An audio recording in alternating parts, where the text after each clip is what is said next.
पर द्वादशी के दिन शास्त्र वर्णन करता है कि चलिए हमारा शास्त्र कहता है कि एकादशी के दिन चावल मत खाओ, पर द्वादशी के दिन शास्त्र वर्णन करता है कि पहला गासा जो मुंह में जाए वो चावल का जाना चाहिए, तब एकादशी का पुण्य मिलता है। तो शास्त्र क्यों कहते हैं? दो चीजों को याद रखिए, गौदान और एकादशी। श्रीमद् वल्लभाचार्य जी ने मायावत का खंडन करा था जगन्नाथपुरी में, और श्रीमद् वल्लभाचार्य जी ने कहा था एकादशी मरने के बाद मत दो, एकादशी जीते जी दो। कहा था कि नहीं कहा था? जीते जी दान करिए। इसलिए जगदीश में जगन्नाथपुरी में एकादशी उल्टी लटकी हुई है। करें आपने दर्शन? जगदीश में एकादशी को उल्टा लटकाया, क्यों? क्योंकि वल्लभ ने कहा कि एकादशी जीते जी दो। कई पंडितों कहते हैं तुम्हारे दादाजी मर गए, जब 12वें का दिन होता है ना तो पंडित जी संकल्प छुड़ाते हैं, देव एकादशी। बड़े बेटे ने 5 दे दी, छोटी बहू ने 3 दे दी, उसने 2 दे दी, उसने 2 दे दी। तो क्या तुम्हारे दादाजी भिखारी थे जो तुम्हारी एकादशियां लेकर जाएंगे? और तुम कौन होते हो दादाजी को एकादशी देने वाले?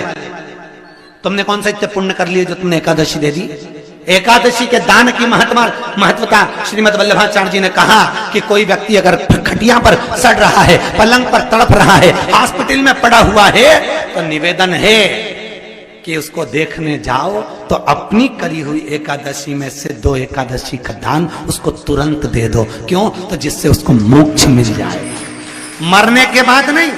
क्योंकि मरने के बाद तो वो 10वें के दिन, गरुड़ पुराण में लिखा है 10 दिन तक जीवात्मा घर की अटारी पे रहती है। कितने दिन? 10 दिन। 10 दिन के बाद जीवात्मा चली जाती है। कहां जाती है? उसको जहां जाना है। 3 दिन में उसको भोग भोगना पड़ता है जीवात्मा को। 3 दिन नरक का भोग भोगती है, उसके बाद स्वर्ग का भोग भोगती है। 18 दिन में ये प्रोसेस पूरी हो जाती है। कितने दिन? 18 दिन। 18 दिन के बाद में उस जीवात्मा को धान के खेत में पटका जाता है। किसके खेत में? धान के, चावल के खेत में। इसलिए कहते हैं एकादशी के दिन चावल मत खाओ। कहते कि नहीं कहते? और क्या कहते हैं? द्वादशी के दिन चावल खाना जरूरी है। एकादशी का पालना करना है तो द्वादशी को चावल का 1 ग्रास खाओ, तब द्वादशी को चावल खाओगे तो एकादशी लगेगी। चावल नहीं खाओगे तो एकादशी नहीं लगेगी। द्वादशी को चावल खाना जरूरी है। क्यों कहते हैं? क्योंकि धान के खेत में जीव को छोड़ा जाता है, उस धान के खेत में, चावल के खेत में जीवात्मा रहती है। उसको चिड़िया खाती है तो चिड़िया के रूप में जन्म लेता है, मनुष्य खाता है तो मनुष्य के रूप में जन्म लेता है। इसलिए एकादशी के दिन चावल नहीं खाया जाता, क्योंकि एकादशी के दिन हम चावल खाएंगे तो जीव हत्या का दोष लग जाएगा। फिर कब खाना है? द्वादशी के दिन। द्वादशी के दिन क्यों खाया जाता है? क्योंकि हम एकादशी के व्रत करे रहते हैं, और पहला घासा जब चावल का खाते हैं तो अपनी करी हुई एकादशी का पुण्य, जितने जीव हमारे मुंह में जाते हैं उनको उसका पुण्य मिल जाता है, और उनका फिर जन्म नहीं होता, वो तर जाते हैं, उनको एकादशी का भाग मिल जाता है। इसलिए कहते हैं एकादशी को चावल मत खाओ, पर द्वादशी को। जैसे पीपल के पत्ते में पराग होता है,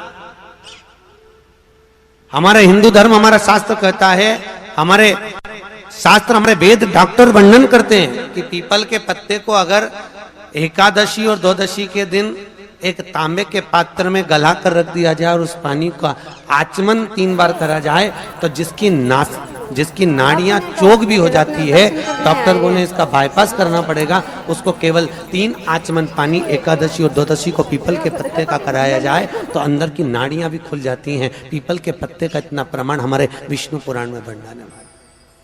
पीपल के पत्ते का इतना प्रमाण, पीपल के पत्ते का इतना लेख। जैसे चर्म रोगधारी व्यक्ति होता है ना, जिसकी चमड़ी सफेद पड़ जाती है, तो उसको क्या करना चाहिए? केवल हिंदू धर्म में केवल एक पीपल का वृक्ष है जिसका पराग झड़ता है, और वो रात्रि को लगभग 10 बजे से 12 बजे के भीतर, 9 बजे से 12 बजे के भीतर पीपल के पेड़ के पत्ते का पानी झड़ता है। उसके नीचे एक थाली रख देना चाहिए, और उस थाली में पीपल के पेड़ के नीचे रख दो, और उसका पराग जब झड़ जाए वो पानी को बाल्टी में धो लो, और धोने के बाद उस थाली को उस पानी से 15 दिन, 8 दिन, 20 दिन स्नान करिए। धीरे धीरे चर्म रोग समाप्त हो जाता है। सफेद जो चमड़ी पड़ी वो वापस अपने रंग में आना चालू हो जाती है। मात्र एक बेलपत्री का पत्ता, जिसके भीतर ब्रह्मा भी है, विष्णु भी है, शिव भी है, और इस बेलपत्री के बीच वाली पत्ती से लेकर जहां 2 पत्तियां रहती हैं, उस पत्ती के बीच में जो गैप होता है डंडी का, इसमें 64 योगनियां भी है।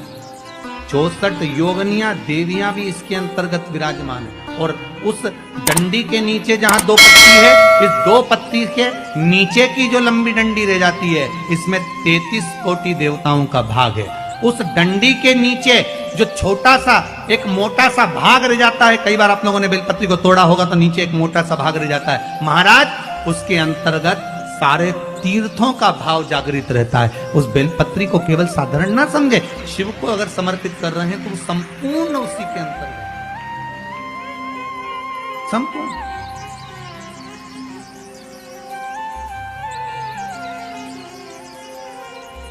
केवल आप लोगों ने बेलपत्र अगर कभी शिव जी पे चढ़ी हुई, हम तो कई बार निवेदन करते हैं कि आप उसका सेवन हफ्ते में एक बार, जिसको भी शुगर हो, बीपी हो, थायराइड हो, हफ्ते में एक बार शंकर जी पे चढ़ी हुई बेलपत्र अवधूतेश्वर महादेव के नाम से, कौन से महादेव? अवधूतेश्वर महादेव के नाम से खाना प्रारंभ कर देना चाहिए हफ्ते में एक बार। और जिसके भी घुटने में प्रॉब्लम रहती है या डॉक्टर ने बोल दिया कि घुटना बदलना पड़ेगा, तो उनके लिए निवेदन है, शिवरात्रि के दिन रात्रि को 12 बजे शंकर जी पे चढ़ी हुई बेलपत्र, भगवान शंकर पर चढ़ी हुई बेलपत्र, शिव जी के मंदिर पर ही बाहर खड़े होकर शिखर का दर्शन कर कर उस बेलपत्र को चबा चबा कर खा लीजिए। घुटना बदलने की जरूरत नहीं पड़ेगी, कभी भी घुटना बदलने की जरूरत। और कई लोगों ने प्रैक्टिकल करके देखा है, आपके बीच में ही लोग बैठे होंगे, बहुत सारे आपके भीतर बैठे। भगवान भूत भावन भूतेश्वर मेरा शंकर, मेरा कैलाशी, मेरा अविनाशी, मेरा शिव है। इस मृत्यु लोक का, पर दुनिया के लोग न जाने क्यों कहे हम कृष्ण वाले हैं, हम श्री जी वाले, हम शंकर के मंदिर नहीं जाते।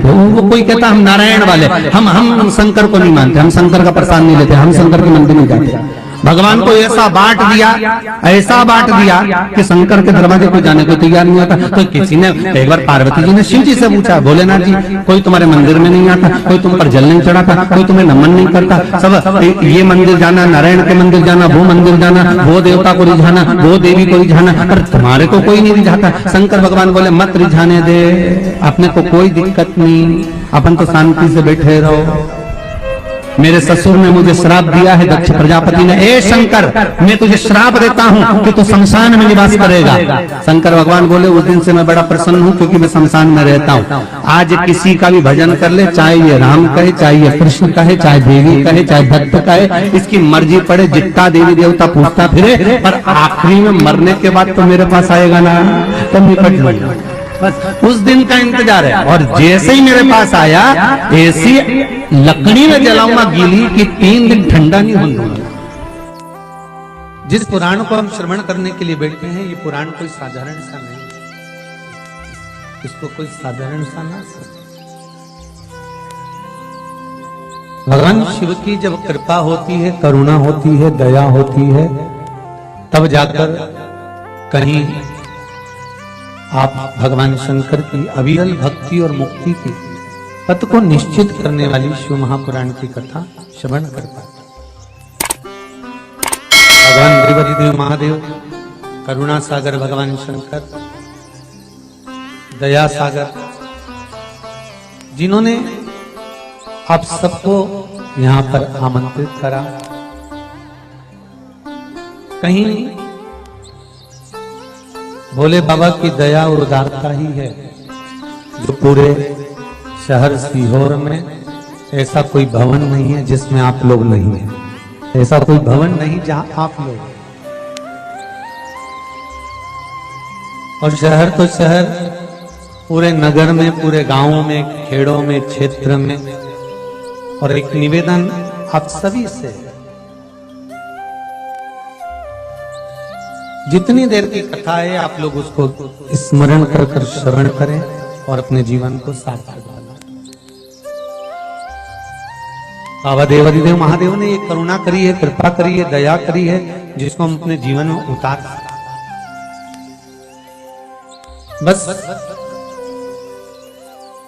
आपके आसपास में अगर कोई खड़ा हुआ हो, बोल रहा हो, तो उसके चरण पकड़कर आप उसको कहें कि थोड़ा शांत रहें, जिससे हम भगवान की जिस कारण आए, आप आए किस कारण से,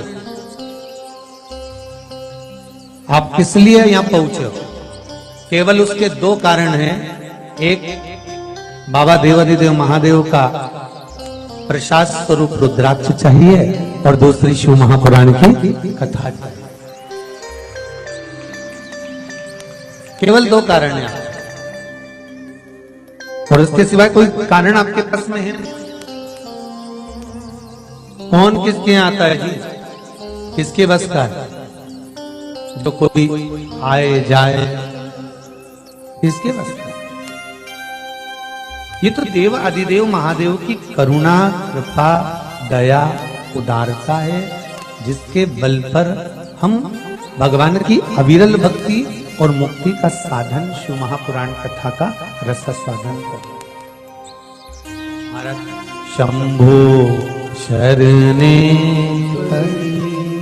मांगू घड़ी रे घड़ी, दुख काटो दया करी न दर्शन आपो। शंभो शरण मांगू घड़ी रे घड़ी, दुख काटो दया करी न दर्शन आपो। बाबा से केवल एक निवेदन, एक प्रार्थना और बाबा से केवल एक विनती, हमारे जीवन की एक सार्थक कि तेरा ही दिया मैंने खाया किया है, तेरा शुक्रिया है, तेरा शुक्रिया है। मुझे भोले बाबा ने बहुत दे दिया है, तेरा शुक्रिया है, तेरा शुक्रिया है। ये जायदाद दी है, औलाद दी है, मुसीबत में हर वक्त इमदाद दी है, तेरा ही दिया